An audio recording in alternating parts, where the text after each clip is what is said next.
हर रात मालकिन मुझे दूध पिलाने की जिद करती थी। मैं मालकिन से लाख मना करने की कोशिश करता था, लेकिन फिर भी मालकिन मुझे दूध पिलाती। मैं तो अब दूध पी पी के थक चुका था।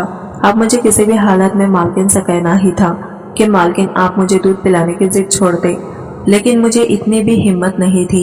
एक रात मालकिन मुझे गर्म दूध पिलाने लगी, लेकिन मैंने इनकार कर दिया। मेरे मना करते ही मुझ पर गुस्सा होने लगी और हाथ पकड़कर अपने कमरे में ले गई।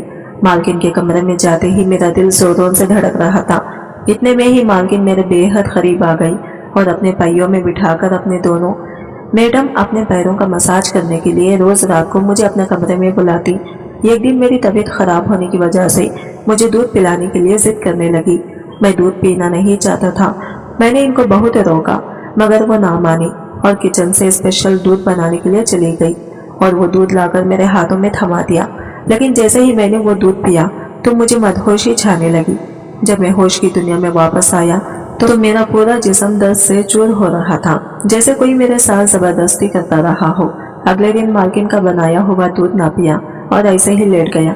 लेकिन इस रात तो मेरे होश उड़ गई जब मैडम ने अपने दोनों मैं बहुत गरीब घराने से ताल्लुक रखता हूँ। मैं एक गांव में रहता हूँ। मेरा नाम यूसुफ है। मेरे घर के हालात अच्छे ना होने की वजह से मैंने इधर उधर खर्च लेकर बाहर जाने का इरादा किया।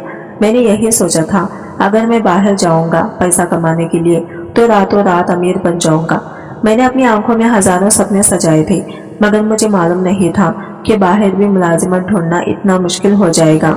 मुझे बाहर के मुल्क गए हुए 1 महीना गुजर गया था। मैं जितने भी पैसे लेकर गया था वो आहिस्ता आहिस्ता पूरे खत्म हो गए थे। अब तो मुझे 2 वक्त का खाना मिलना भी बहुत मुश्किल हो गया था। बहुत मुश्किल से मेरा गुजारा हो रहा था और ऐसे हालात देखकर मैं मायूस हो गया, मगर दोबारा लौटकर पाकिस्तान नहीं जा सकता था। मैं किस मुंह से पाकिस्तान वापस जाता, जबकि मैंने तो बाहर मुल्क आने के लिए बहुत कर्जा लिया हुआ था।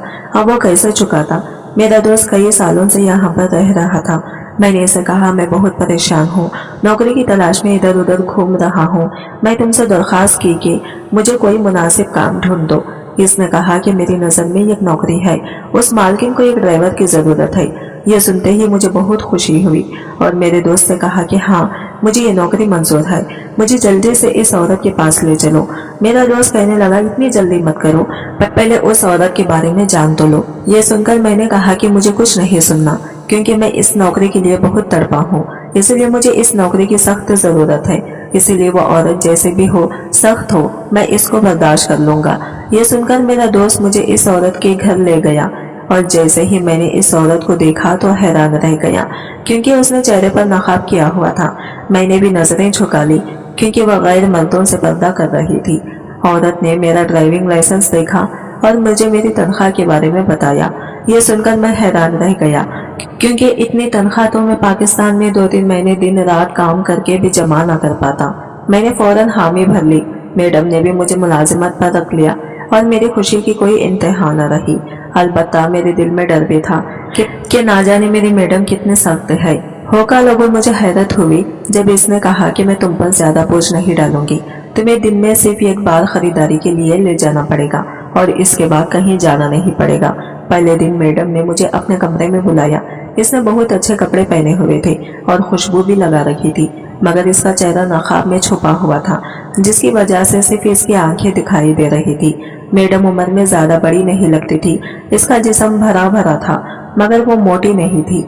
इस वक्त इसने कहा कि मुझे एक पार्टी में जाना है, तुम मुझे वहां छोड़कर घर आ जाना और जब मैं तुम्हें दोबारा कॉल करूं तो मुझे लेने आ जाना। मैंने कहा कि जैसा आपका हुक्म मैडम। कुछ देर तैयार होती रही, फिर बेड पर बैठ गई। इसने मुझे अपने पास आने को कहा। यह देखकर मैं हैरान रह गया और मेरा सारा जिस्म पसीने में भीग गया। क्या इसने मुझे इस काम के लिए यहाँ बुलाया था? मैं गया। क्या इसने मुझे इस काम के लिए यहाँ बुलाया था? मैं बेशक जवान लड़का था, लेकिन उसका मतलब ये नहीं कि वो मुझे किसी भी काम के लिए इस्तेमाल करते रहे। मेरी अभी तक शादी नहीं हुई थी। मेरे खुद के भी कुछ जज्बात थे। मैं शादी से पहले किसी भी गलत रास्ते का मुसाफिर नहीं बनना चाहता था। ये तो मैं जानता था कि जब यह गैर महरम औरत और मर्द इकट्ठा हो तो तीसरा इनमें शैतान होता है, लेकिन अगर मैं शैतान के बहकावे में आकर कुछ और कर गुजरूं तो मैडम मेरे साथ कैसा रवैया अपनाएगी। खैर, मैं तो मुलाजिम था। मैडम ने मुझे पैसों की आगोश रखा था। अब वो जैसा भी कहती, मेरे लिए इसकी बात मानना मजबूरी थी। जब मैं मैडम के पास आया तो इसने मुझसे कहा, मुझे ये जूते पहना दो, मैं थोड़ी थकी हुई हूँ। मेरे अंदर से एक ठंडी आह निकली। पता नहीं मैं तो क्या समझा था और मुझे अपने ख्यालात पर शर्मिंदगी होने लगी। साथ में खुश भी हुआ कि शुक्र है जो किसी और काम का नहीं कहा इसने। मैंने अपने हाथों से मैडम को जूतों पहनाया और वो नखरे से चलती हुई कमरे से बाहर चली गई। लेकिन ड्यूटी के पहले ही दिन मुझसे यह गलती हो गई थी। मैंने गाड़ी का दरवाजा थोड़ा लेट खोला था। जैसे ही मैडम बैठी मैंने गाड़ी चलाना शुरू कर दी और इन्हें वहां छोड़ आया जहां इन्हें जाना था। वापस आया तो सोचने लगा कि ये मैडम तो बहुत सख्त है, उन्होंने मुझे थप्पड़ भी मारा था। इस वक्त मुझे थप्पड़ का एहसास नहीं हुआ, लेकिन अब बेइज्जती महसूस हो रही थी। तब मैं बिस्तर पर चुपचाप लेट गया। मैडम मुझे बहुत ज्यादा तनख्वाह दे रही थी, इसलिए मुझे ऐसे थप्पड़ बर्दाश्त करने पड़ेंगे। नौकरी के पहले दिन मैं अपने कमरे में फारिग ही पड़ा रहा, अलबत्ता बार बार मोबाइल देखता रहा। मैडम ने कहा था कि शाम को मुझे इन्हें लेने आना है, लेकिन इस थप्पड़ के बाद मैं बार बार मोबाइल देख रहा था ताकि जैसे ही मैडम कॉल करे मैं फौरन इन्हें लेने चला जाऊं और कोई देर ना हो जाए। मैं नौकरी के पहले दिन दूसरा थप्पड़ नहीं खाना चाहता था, लेकिन किस्मत अच्छी थी कि जैसे ही मैडम ने मुझे कॉल की मैं फौरन वहां पहुंच गया और इन्हें घर ले आया। इसके बाद मैं अपने कमरे में वापस आया और सोचने लगा कि क्या मेरी ड्यूटी खत्म हो चुकी है। मैडम की नौकरानी मुझसे खाने का पूछने लगी, लेकिन मैंने मना कर दिया क्योंकि दोपहर में इतना खा लिया था कि अब खाने का दिल नहीं चाह रहा था, इसलिए मैं लेट गया। अचानक दरवाजे पर दस्तक हुई। मैंने उठकर देखा तो मैडम खड़ी थी और इन्हें देखकर बेहद हैरान हुआ। मैं बिस्तर से उठने लगा, मगर मैडम जल्दी से आगे आई और मेरे बिस्तर पर बैठ गई। मैं अभी तक बिस्तर पर लेटा हुआ था। मैडम को अपने इतने करीब देखकर और इनके इतने प्यार से पूछने पर मैं घबरा गया। मैडम ने पूछा, तुम्हारी तबीयत ठीक है? क्या तुमने खाना नहीं खाया? मैंने कहा, जी मेरी तबीयत ठीक है, बस भूख नहीं है।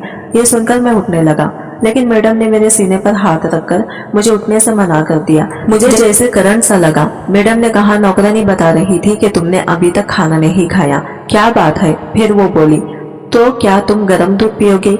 ये सुनकर मेरे होश उड़ गए। मैंने जवाब नहीं दिया, लेकिन मैडम ने समझा कि मैं नाराज हूँ।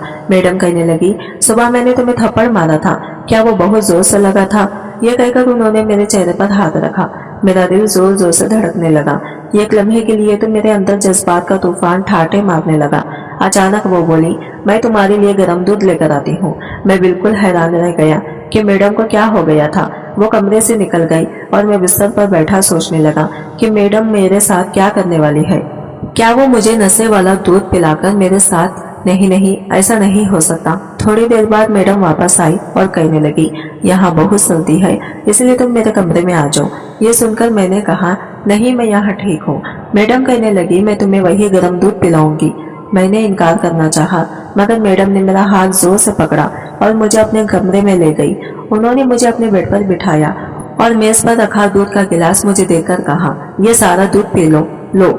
मैंने फौरन सारा दूध पी लिया ताकि जल्दी निकल सकूं, लेकिन दूध पीने के फौरन बाद मुझे अजीब सा महसूस होने लगा और चक्कर आने लगे। मैंने मैडम की तरफ देखा तो वो मुझे अजीब नजरों से देख रही थी।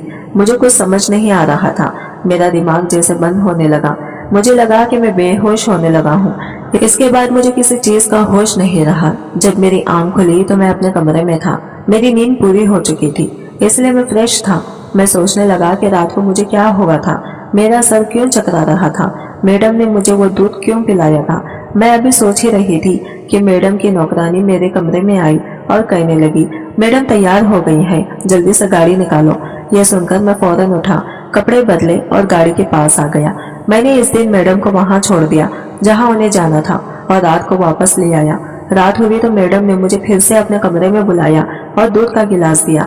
मैं ये दूध नहीं पीना चाहता था, मगर मुझे डर था कि कहीं मैडम नाराज ना हो जाए, इसलिए मैंने वो दूध पी लिया और फिर से मेरी तबीयत अजीब होने लगी। मेरे पूरे जिस्म में अजीब सा दर्द रहने लगा, ऐसा जैसे मैंने पूरी रात बहुत मेहनत वाला काम किया हो। मेरी टांगों में भी खासा दर्द हो रहा था। मैं खौफज़दा था, लेकिन मैडम से कुछ पूछने की हिम्मत ना हुई। यह सिलसिला रोज होने लगा कि मैडम हर रात मुझे अपने कमरे में बुलाती और दूध पिलाती, जिसे पीते ही मैं बेहोश हो जाता था। एक दिन बाहर के एक शख्स ने मुझे बताया कि मैडम सिर्फ जवान मर्दों को ही मुलाजिमत पर रखती थी, लेकिन कोई भी ड्राइवर इनके घर में टिक नहीं पाता था। सब काम छोड़कर भाग जाते थे। हालांकि वो बहुत ही अच्छी थी और हर महीने डबल तनख्वाह देती थी। मैंने इस आदमी की बात को नजरअंदाज कर दिया क्योंकि मैडम वाकई अच्छी थी और हर रात मुझे दूध भी देती थी। लेकिन कुछ दिनों बाद मुझे शक होने लगा, आखिर ये सब क्यों हो रहा है। एक रात मैंने फैसला किया कि मैं दूध का गिलास गिरा दूंगा ताकि देखूं मैडम पूरी रात मेरे साथ क्या कुछ करती है। जैसे ही मैंने दूध का गिलास गिराया, मैडम घबरा गई। इससे पहले कि वो मुझे एक जोरदार थप्पड़ मारती, अचानक इसके चेहरे से नकाब उतर गया। मैंने मैडम का चेहरा देखा तो दंग रह गया, क्योंकि मैं इस चेहरे को अच्छे से जानता था। मैं हैरत से बोला, नाजिया तुम यहाँ? इसने तंजिया अंदाज में मुस्कुरा कर कहा, हाँ मैं नाजिया ही हूँ। मैं समझ रही थी कि तुम मुझे भूल गए हो, लेकिन तुम्हें तो मेरा नाम भी याद है। मैंने कहा, नाजिया इस दिन जो कुछ भी मैंने तुम्हारे साथ किया वो सब यह गलत फहमी थी। मैं तुम्हें उस वक्त भी वजाहत देना चाहता था, मगर तुम रोते हुए मेरे घर से चली गई थी। नाजिया ने गुस्से में कहा, जब मैं तुम्हारे घर नौकरानी थी तो तुमने मेरे साथ गलत करने की कोशिश की थी, और अब तुम मेरे घर नौकर बनकर आए हो। मैंने तुम्हें पहचान लिया था और तुमसे बदला लेने का मंसूबा बना लिया था। मैं रोज तुम्हें दूध में जहर देती थी ताकि तुम आहिस्ता आहिस्ता मर जाओ और मुझे सुकून मिले। यह सुनकर मैं हक्का बक्का रह गया। नाजिया कह रही थी, तुमने मेरी जिंदगी बर्बाद की और अब तुम्हें इसका खमियाजा भुगतना होगा। मैंने इसे समझाने की कोशिश की कि वह सब यह गलत फहमी थी। दरअसल इन दिनों मेरी भाभी मुझे पसंद करने लगी थी और मैं नहीं चाहता था क्योंकि मेरी वजह से भाई की इज्जत पर दाग लगे। इसलिए एक दोपहर मैंने जानबूझकर तुम्हें गले से लगा लिया था ताकि भाभी समझे कि मैं तुमसे प्यार करता हूँ। इसके अलावा मेरा मकसद और कुछ भी नहीं था। अगर इस दिन तुम मेरी बात सुन लेती तो शायद यह गलतफहमी कब की दूर हो जाती। मेरी बात सुनकर वो रोने लगी। मैंने इसे अपने कंधे से लगाया और कहा, नाजिया मैं तुमसे मोहब्बत करता हूँ। कुछ दिनों बाद नाजिया ने मुझे माफ कर दिया और कहा कि काश मैं इस दिन तुम्हारे घर न छोड़कर जाती और ना ही तुम्हें जहर देने की कोशिश करती। नाजिया ने मुझे शादी की पेशकश की और मैंने फौरन हाँ कर दी, क्योंकि मैं भी इसे पसंद करने लगा था। अब रोज वो मुझे एक हॉस्पिटल में लेकर जाती है। मैंने इससे शादी कर ली है और अब मेरी सेहत काफी हद तक ठीक हो गई है। बेशक आधा सच पूरे झूठ से ज्यादा खतरनाक होता है। मैं आप सबको इस इखलाकी वीडियो से समझाना चाहती हूँ कि गलत फहमियाँ और बदला लेने की ख्वाहिश इंसान को तबाही की तरफ ले जा सकती है। माफ करने और हकीकत को समझने से ही दिलों में सुकून पैदा होता है, वरना नफरत और बदगुमानी ताल्लुकात को बर्बाद कर सकती है। सच्चाई का सामना करना और गलतियों को तस्लीम करना जिंदगी में आगे बढ़ने का कुंवारी लड़की के लिए जिंदगी का एक नया तजुर्बा होता है। रात एक नया होता। रात 12 के बाद जब शोहर अंदर आए तो मेरे ज़हन खौफ सा तारी हो गया। ना जाने आज रात मेरे साथ क्या होगा। थोड़ी देर गुजरी तो कहने लगी, आज की वीडियो कहानी आपको कैसी लगी कमेंट करके जरूर बताइएगा, और वीडियो अच्छी लगी है तो लाइक शेयर जरूर कीजिएगा और हमारे चैनल को सब्सक्राइब करें फ्रेंड्स। मिलते हैं अगली वीडियो के साथ, तब तक के लिए बाय बाय, टेक केयर, अल्लाह हाफिज।